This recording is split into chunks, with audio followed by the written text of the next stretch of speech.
Are you a man looking for an intensive program to help you overcome your sexually addictive behaviors? Gateway to Freedom is your answer. Gateway to Freedom is a 3-day intensive workshop for men seeking to overcome sexually addictive behaviors. Whether married, single, or divorced, Gateway to Freedom will help men regain hope for a new life of purity and real contentment. The workshop is conducted by experts in the field of sexual addiction recovery. Your experts have over 35 years of combined experience. Read testimonials of workshop alumni at gatewaymen.com. Get all the info and register online at gatewaymen.com or call 1-800-49-PURITY. Hi, my name is Jonathan, and I'm the founder of the Gateway to Freedom workshop. I want to personally invite you to be part of our next workshop, coming up March 27th through the 29th in Pennsylvania. So call us today at 1-800-49-PURITY or visit gatewaymen.com.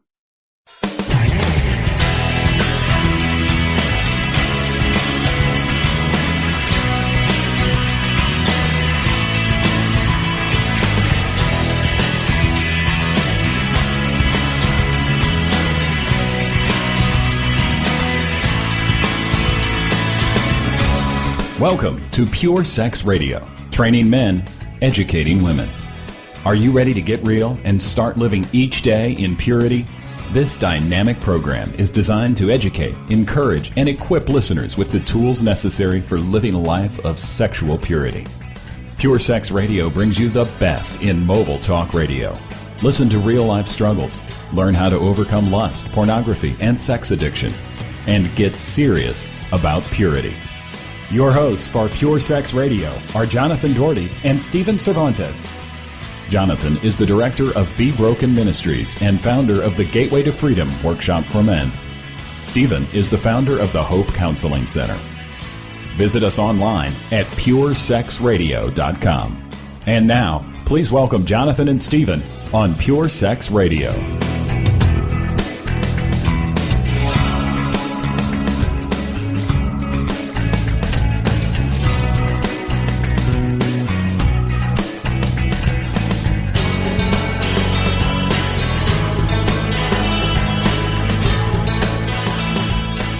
Good day, radio listeners. Welcome to this week's edition of the Pure Sex Radio broadcast. We're glad to have you here with us. My name is Jonathan. I'm here with Stephen. Stephen, how's it going? Great. Thank you for asking. Well, before we dive in and wrap up this series on kind of a new vision for male sexuality, just want to remind you, as we do periodically, that we're a listener-supported broadcast. The way these podcasts are sent out throughout the world and distributed is just because of generous donations from folks like you. So if you'd like to learn about the ways that you might be able to partner with us in this vision and this mission, just go to puresexradio.com and then click on the donate button. Well, Stephen, I want to dive right in because we've been unpacking this vision over the last couple of weeks, and I'm hoping that we can land the plane this week and really, really kind of tie this thing up with a nice bow so that we can encourage folks to go out there and start spreading this message to others and helping one another pursue this idea of being a man of sexual purity. So you have to listen to the other podcast. So I'm jumping in right now. Number 12, praying, meeting, talking, and sharing victories over the struggle are essential. We heard from these college guys that were teaching us. We go to group every week and we say, well, I messed up. I slipped here. I did a little of this. I did some of that. And everybody hangs their head in shame, and then they go home and they go, I don't want to come back. So we're challenging individuals to be in prayer and meeting and talking and sharing victories of self-control so that there's encouragement, victories of new insights and growth and possibility of manhood becoming more, not beaten and broken and looking less. And I have to confess, I mean, for many years, even in our ministry and in our groups, we've been maybe a little too heavily focused on the confession aspect rather than the victory aspect. And we do talk about victories in our group, but I think we're going to unpack some things here that will even expand upon that to help us be about a vision that goes beyond simply even really kind of even beyond just the sexual struggle. Because if you listen to some of the previous podcasts, you'll see that this is the third point here of the vision, was that God thinks this struggle is an essential part of a man's life. It's like, guys, if you're struggling with your sexuality, when you pray and meet and talk to other people about this, God is going to use this to grow you into the man he wants you to be, to fulfill the purpose for which he's made you. And that's a big vision. And sometimes we want to say, you know what, I need to get all of this sexual stuff fixed, and then I can be the man that God wants me to be. And I'm hoping what we're sharing here over these few podcasts is helping guys see that, hey, you know what, this struggle, this journey you're on in the struggle is the pathway Yes. to you fulfilling your mission. You know, and I had this thought, the sexual struggle is good. It's helpful. It's honest, because the alternative is coasting downhill with the culture. Mm-hmm. But struggling to a higher place, to a higher plane to live, struggling means God's in it. I'm struggling. I'm going back and forth. Me and God are battling this issue because the evil in the culture want to seduce me, and I'm holding on to good. So the final thought is, and this is a vision for every sexual man, and so the final thought is, your mission is bridled sexuality, bridled, reined in, controlled sexuality as an offering to God. Mm-hmm. Not more sloppiness, not getting worse, but bridling my sexuality and saying, Father, I could have done all kinds of things that would have been fun for the moment. But what I'm doing is I'm making you an offering, and I'm giving you my bridled sexuality. And you know what? This couches this in a very different way than a lot of people have thought about it, especially in recovery. I think in recovery, a lot of times, people look at their pursuit of purity as an obligation and a duty, like a prescription. I must be pure. And while, you know what, there's certainly truth to that. I mean, hey, we're called to purity, right? We're called to not let there even be a hint of sexual immorality among God's people. But the way this frames it is understanding that this is actually an act of worship. I'm offering something to God. Yes, he's drawn lines. He says this is where your sexuality is best, used. But to be able to see it as an offering rather than some massive burden that I'm carrying, man, for me that's changed. That's liberated me over the years, to where I realize I get an opportunity today to offer to my God a day of purity in which I said no to the things I needed to say no to, and I said yes to the things I needed to say yes to. That's good. Because too much of the time, don't you believe, Stephen, it's kind of what we're talking about, too much of the time in recovery environments especially, it's all about the no. Yeah. Don't, no, right. No. And I think part of this, where we're starting to shift in this next part, is saying, yes, there are certain things we do need to say no to, but God has so much that he wants us to say yes to. And that's where I think some of this proclamation comes in. I don't know if you're ready to do that, but let's do our proclamation. So because we have a new vision, we're new people. And therefore, as men in a group, we say together, I am in pursuit of unbelievable inner peace, the peace that surpasses understanding. I want unbelievable inner peace and rest and calm. Number one. Number two, I want to be fully honest with myself and others. The sexuality is the last place where we hide, but I want to be fully honest with myself and others. Number three, I want to be fully engaged in this fight for my soul, for my rest, and for my maturing manhood. I want to be fully engaged in this fight. Number four proclamation is, I want to be fully prepared today. So armor up, boys. Put on the full armor. Get ready. There's a battle waging today, and I want to be fully prepared today. Number five, I want to be so prepared that there is not one moment where I'm overtaken by my sexuality. Not one moment where my own sexuality sort of hijacks the spiritual man that I'm trying to be. I'm going to be prepared, and I'm going to be watchful. I'm going to be on guard. Number 6, I will practice resting in quiet. I'll turn off the stimulating, entertaining media that's blaring and glaring at us all day long. I'll practice resting in quiet. And number 7, practicing quiet inside is a submitted heart ready to hear God's whisper.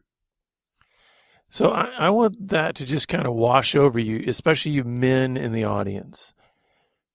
This idea that we are, that the recovery or even just managing our sexuality is not something where we are to be in a defensive position, only guarding, only blocking, only saying no, but that we are warriors in the army of God. We are servants. We're to be in battle, and that means we're to be charging forward, and we're going to make these proclamations. In fact, as I look through these on the proclamation, I mean, these are the very words that sort of storm the gates of hell. Because, guys, the honest truth is that our enemy knows that often our weakest point in our being is management of our sexuality. It's why for centuries he has used that as the tool to cripple Christ's church. He's brought down many good men through the mismanagement of sexuality, through getting them into these secret, sinful patterns. And so for us to proclaim that I'm going to pursue inner peace, I'm going to be fully honest with myself and others, I'm going to be engaged in this fight for my soul, for my rest, for my maturity, I will be fully prepared each day. I will be so prepared that there won't be one moment of overtaken by my sexuality. I will practice being quiet. And this practice quiet is a submitted heart ready to hear God's whisper. Guys, I think if we do this, man, look out. I mean, I really think there could be great transformation and revival in the church, not only in our local communities, but I think around the world, if men were to say, I want to get this serious about being a man of purity. And so I want us to spend the rest of our time in this broadcast trying to share some practical ways that we can, in accountability relationships or in small groups and support groups, spur one another on towards this kind of a vision of living lives of sexual integrity. So, Stephen, why don't we go through maybe what a meeting could look like in terms of how guys challenge one another towards this new vision? Okay. So we know that there are men out there that are listening to our program and using this material for groups. And so we're trying to give you ideas of how to grow a whole man instead of just saying thumbs up or thumbs down. You failed or you succeeded. And then the same guys often come with their thumbs down going, I failed. I'm not as good as you. No, we're on a struggle for growth. So we want to grow a whole man, not just have a narrow discussion of his sexuality. So number 1, here's the agenda. How many days of sexual integrity offering did you make this week? That means a day where you did not use porn, engage in fantasy, or participate in any bottom line behavior. Some guys are doing really bad things. If they could just stop those bad things, that could be an offering, right? Mm-hmm. And some guys are at the thought level. So if you manage your thoughts, then that could be a day. So come in and say 5 days of offering to my Father. Out of 7 days, I offered 5 days of integrity and purity to my Father. And I want you to think about this just for a second, because especially for those of you who maybe you've been part of a group or you've been in accountability relationships before that fizzled, I want you to notice how important and strategic the direction of this question is. Because see, the idea of asking how many days of sexual integrity offering did you make is not the typical kind of question that usually is in kind of a support group setting. Usually it's, how many times did you cross the line of sexual purity, right?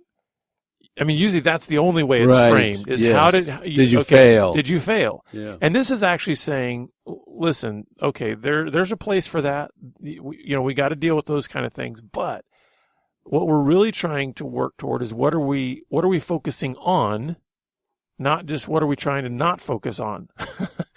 So what are we focusing on? We're focusing on each and every day offering to God our purity. So, how'd you do this week? How'd you do in offering God purity? You know what I think this does too, Stephen? Maybe, and I don't know how this works with the brain chemistry, but I think, it could be possible that this also triggers your brain in a different way in terms of how you are thinking. Because it just starts triggering you towards, what did I do right? Where did I do something correct? Instead of kind of training your brain to think of, where did I cross the line? Where did I fail? Where did I, flop?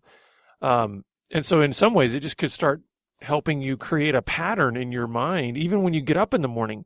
Hey, you know what? I'm going to report in this week on offering, sexual integrity to God. So let me think about that today. Instead of waking up and saying, you know what, I'm going to have to report to guys how I failed this week. And right.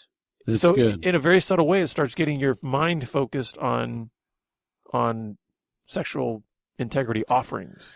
So let me just go down a couple of these, right? Number two is, we went over number one. Number two of accountability questions that you might ask in your meeting is, what did you bring to build up your brother this week? What did you bring? A Bible verse, a thought, a word of encouragement, a story of success? What did you bring to build up your brother? Now, what I like about this one is, as soon as I read that, I was like, awesome. This will require guys away from the meeting to think about the meeting and to think about their brothers. Because I have to admit, I mean, I've been doing a group, leading a group for over 14 years, and I have to admit, there's plenty of times myself and certainly guys that come to the group, it's just they come to the group. That's it. I mean, and what I mean by that is there's no preparation. Usually we're doing a book, and so maybe they've read a little bit of the chapter, but I think what this does is it causes you to think about the guys while you're away from the group. Maybe even connect with the guys while you're away from the group. And so then as you're thinking about them, and as you're thinking about your own growth during the week, you're thinking in terms of, how can what God has done in me encourage my brothers in the group? And so then you bring that thing. You're thinking about it rather than I'll just show up at group. I want to remember this story. Right. Or, hey, this verse, I've got to mark my Bible with this verse and put a marker there, carry it to the meeting. Mm-hmm. Right? Good. So that's number two. Number three, what did you do to bring glory to God this week? Just what did you do? Where to glorify God? Did you do any small act of love or worship or kindness? Because some of these are going to be bigger questions and some are smaller, and some you might even skip, okay? Mm-hmm. But I'm going to read the next couple of them, then I want you to comment. Because that was number three. Number four is, did you take some small steps to strengthen your relationships this week? Were you open, honest, connecting, stretching yourself, growing? Did you take a small step to strengthen your relationship with your children, with your wife, with your church, with a brother? And then number five would be, how many days did you spend a few minutes practicing rest and worship? Well, and again, I think just the major shift in focus here. I can almost sense in our listeners out there, especially the men who maybe been part of a support group or accountability relationships, just having jaws on the floor right now and eyes popping out of their head, going, these have never been questions in my meeting experience. These are never the questions that are asked. It's always focused on those lines of failure.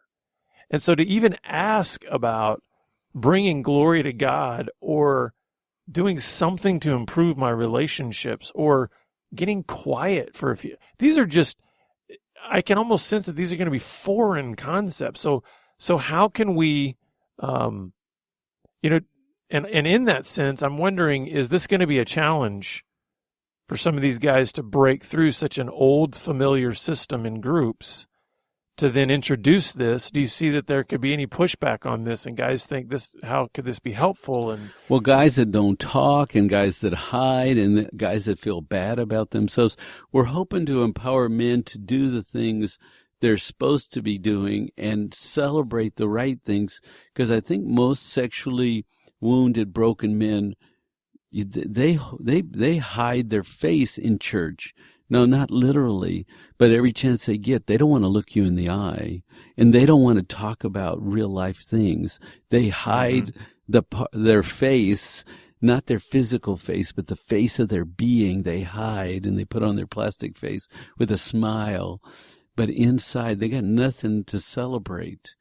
But we're saying, hey, you're a man, you're a whole person. Yes, you're a sexual struggler. So am I. But let's celebrate all the good. And what I like about this is that these questions, they are opportunities to celebrate the good, but they're also opportunities to challenge one another toward the good. Because, Stephen, I think another thing that might happen as guys are hearing these questions is it might bring up the sense in them that these are the very things I'm not pursuing. I thought this was all about just don't act out. Just don't do these sexually inappropriate things. Just stop it. And what they might be sensing in these questions is, hey, you're not one-dimensional. That's it. You're to be That's a full godly. You're to be a man you're to be this multifaceted man who is growing healthy relationships, who's growing emotionally, who is connecting with his God, who is managing his sexuality well. And I think what it's starting to do is maybe give guys a fuller picture of what real manhood is all about. That's good. That's good. So, number 6, what healthy activities did you do this week? Did you exercise? Did you have date nights? Did you do any reading that was helpful? Did you do some praying time? Did you play with the kids on the floor? Did you maybe turn off the TV and have a media fast tonight? What did you do that was healthy, that was going to help you with emotional, spiritual, family growth? Well, I like this one too because it also gives a bigger picture. And I like the way this question is even just phrased. It just says what healthy activities. It's not even qualifying it in terms of is this spiritual, is this relational. It's just saying this to me is almost like, okay, if the other ones, the ones that were more specific to like, okay, did you do something to strengthen your relationships? What about, doing something to bring glory to God? This is almost like, okay, here's your get out of jail free question. Just any healthy activity that you did. and usually in 1 week's period of time, even the most broken of individuals has done something healthy. They ate a salad. Oh, yeah, you go. They went for a walk. Yes, they did something healthy, Yeah. They took a hot shower when they were stressed. They did something, So to me, it's like, okay, good. We got a question in here for that guy that's maybe just drowning in shame and feeling like I can't find anything that I did that was helpful. It's like, okay, here's your question where, did you do one healthy thing? And what I like about this, Stephen, is, and this is something that I think is important for you guys to know if you're going to start asking these questions to one another, whatever anybody says to the answer to this question, celebrate it. Yes. Don't qualify people's answers. That's good. Don't try to, place people on these certain levels of saying, well, this guy said the only healthy thing he did this week was he, ate half of a salad, and then start and just add to his shame by saying that wasn't good enough. It's like, hey, he did something healthy. Celebrate it. Enjoy the moment that he And think shared. about that, because there's a boy-like innocence about what you're saying. Just rejoice together. We've been beat on all week. We're tired. And do we want to come to another meeting where the stupid, the losers, the hang your head low, that we all get together and can talk about how bad we are? I mean, really? I get beat up all week. Where do I go to be encouraged? So number 7, how did you express your innocence and childlike heart? Were you playful? Were you creative? Were you fun? Were you exploring the world or discovering, or were you being curious about something? If we're holding innocence and purity, then what did you do to express that childlike heart we're supposed to have? And I really believe that this is a strategic and if I could put it this way, Stephen, I feel like this is a divine sort of question. In other words, I don't think you came up with it. I think God just gave it to you. I mean, you said it, but I mean, it was, the reason I say this is because I really do believe, Jesus said, unless you come like a little child, you can't enter my kingdom. Amen. And so I think part of our recovery, part of our redemption, part of our growth as men is to become childlike. Not childish, No, right. but childlike. And I think we need to be able to embrace that part of our being, that it's the part that I believe is most undergrown. We know how to be childish, but we don't know how to be childlike, and just enjoy his creation, enjoy his grace, just learn, learn and grow and play and, all of that. And so this to me is a huge question. And it's probably one that, honestly, when guys start to engage it, that you'll be met with blank stares. And that's okay. But if I took my okay. boy for a hike in the woods, or we dusted off those bicycles and we rode the bicycles, right? If we climbed a hill or we forged a river, if we were boys climbing trees, right? Mm-hmm. So number 8, what act of service did you perform this week? We are men, so we can serve our family, our church, our community, brothers. Did you do any active service this week? And that's and if you'll notice, all of these questions are pointing us toward good. You notice that, listener? I mean, so many times I think, what are so many questions in our support group settings or our accountability settings pointing us towards? It's usually pointing us towards our sin. It's pointing us toward our failure. It's pointing us toward, our lust. And so what this is doing is it's not saying we're ignoring our brokenness. I don't feel it's saying that at all. But what it is saying is it's saying, what are we moving toward? These questions are about where are you going, not just where have you been. It's about what are you going to do that's good, not just all that you've done that's bad. Okay, so there's 2 more parts we got to get through here. So let me do them in just 2 minutes here. Number 1, after all of this is discussed, we have to have a time of confession because there will have been some failure this week. So we ask for any confessions of porn or fantasy or acting out behaviors. But the spirit is of sorrow. I am sorry that evil climbed all over you and owned you. I'm sorry you couldn't use your spirit to fight back. We confess and we're sorrowful that a man got robbed of his youth, his innocence, that he couldn't be the man. So we confess. And in the last part, we close our meetings with some statement. And I'll give you a few, and you can come up with some that are even more powerful. But number 1, every day is a new day. You get to start again tomorrow. Or you could say, be kind to yourself this week. Practice less shame and more acceptance. Or you could say, grace abounds. Nothing you could ever do could make God love you any less. Or you're his boy. You are loved. Now go live in the Father's love. So we close with the blessing. And so I hope you to kind of give an overview again of this. We started out a couple of weeks ago talking about the vision and just saying, okay, what is this about male sexuality and this struggle being part of manhood, and that it kind of unpacked what is the vision. Then we made this proclamation about being in pursuit of inner peace and being honest with ourselves and others and engaged in the fight and fully prepared and practicing quiet. And now we've hopefully given you a framework then for how you can start to engage this on a practical level with one another, asking these questions of one another.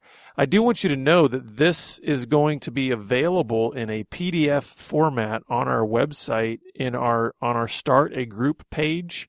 We're going to have this accessible there where you can see the vision, you can see the proclamation, you can even see these questions. So if you want to just download that, print it out, use it for your group, or just even in a personal one-on-one interaction with other guys or in a small group setting, we want this to be something that can start to reshape how you view accountability, growth, and purity. If you've got questions for us, please contact us. You can reach us at 1-800-49-PURITY. or visit us online at puresexradio.com.